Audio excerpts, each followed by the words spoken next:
Okay, today is October 19th, 2019. The other night I made this little International Space Station finder.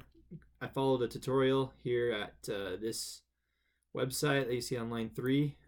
It's super simple and easy to do, but it was fun to learn how to use a little bit of Turtle and some JSON queries to be able to have some real-time data show up on my screen. So basically what it does is we'll do a quick demonstration. I'll go through the code. So just hit this batch file, pops up a little map where we see a little International Space Station figure right above Africa, and in little tiny letters over here we see it says Sunday, October 20th at 8 o'clock in the morning.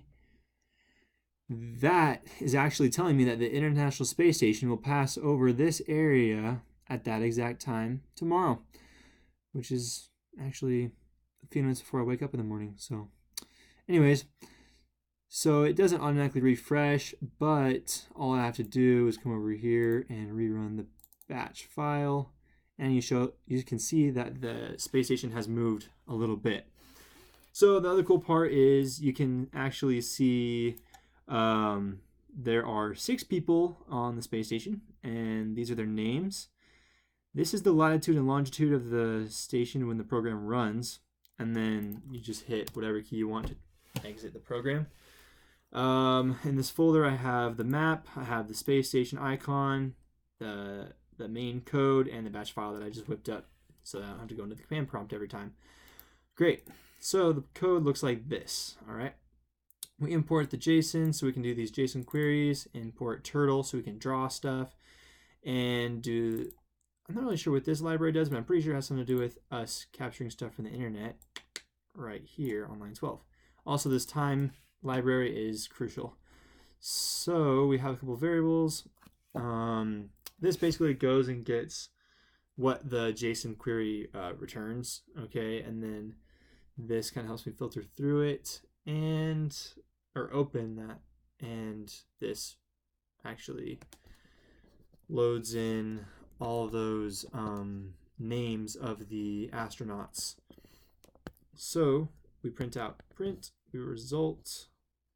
Oh, my bad. That actually returns the number of astronauts. My bad. Okay. Super simple. The tutorial is really easy to do and follow. It explains things more in detail. I won't go into that. Pretty much we go here to go see and get the coordinates. This is some Turtle stuff to get that screen working right.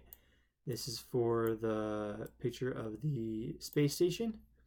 Okay, this is where I actually draw the location of the space station.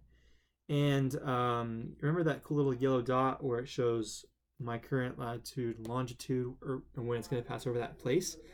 Well, this is Provo, Utah's latitude and longitude. So I just got that off Google Maps. Super simple. You can put in any location in the world. This is where you draw the dot, and down here is where we update the time on it, and then go ahead and print that out. And then this is any key to exit, and then this input line just waits for input from the user. So if that didn't confuse you, just go ahead and type in this code this website, and you can go follow the same tutorial. Super fun. Took me about 2 hours with some debugging that I had to do. I'd never used Turtle before and haven't used Python for about a year. So it took me some time to understand that I actually had to have these files here in the folder and some other stuff. So you're probably doing about an hour. Make sure when you go to this link that you do download these 2 files. It'll make things run way smoother, save yourself some time. And then go ahead and create a batch file, to make it easy. Just click it, populates, boom, look, oh, the space station has moved. Now it's above Africa. Well, so that's it. Thank you.